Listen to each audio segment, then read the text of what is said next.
Indian troops in their fresh act of state terrorism martyred 4 Kashmiri youth in a fake encounter in Jammu district today. According to Kashmir Media Service, the troops martyred the youth after dislodging them from a vehicle they were traveling in and killed them in a cold blood in Sidra area of the district. Later, Indian Army portrayed them as militants who it claimed were killed in a clash during a cordon and search operation.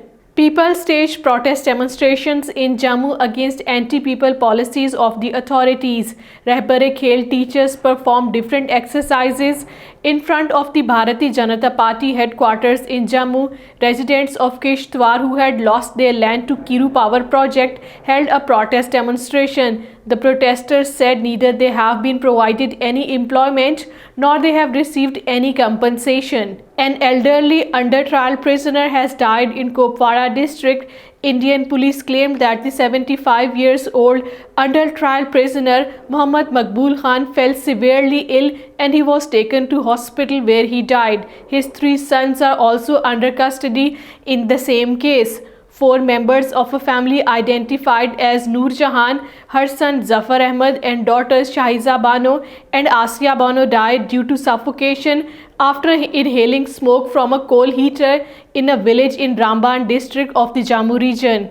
Authorities have imposed restrictions in North Kashmir's Baramulla district to prevent religious program of Muslims. The authorities imposed restrictions under Section 144 banning the assembling of people to prevent Muslims of Shia faith from holding a program in Patan area of the district. The religious function was being organized by APHC leader Masroor Abbas Ansari at an Imam Barga in Patan.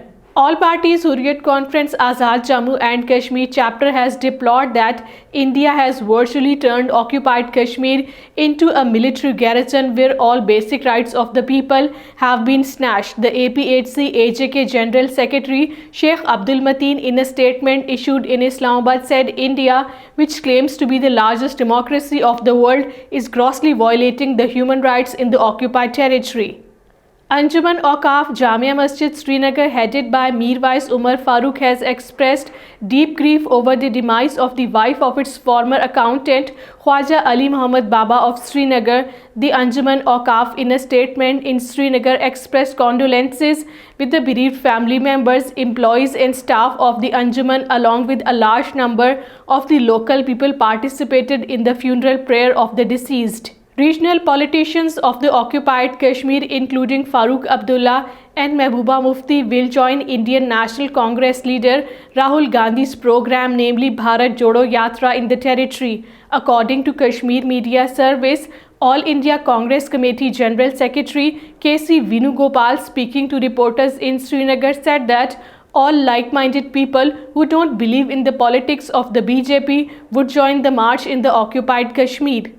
Political experts and analysts have said that Narendra Modi-led fascist Indian government is trying to mislead the world by showing a new era of the so-called development has kicked off in the territory. After its 5th August 2019 move, the political experts and analysts in their interviews and statements in Srinagar pointed out that the occupied Kashmir's economic development is a hoax under Indian illegal occupation.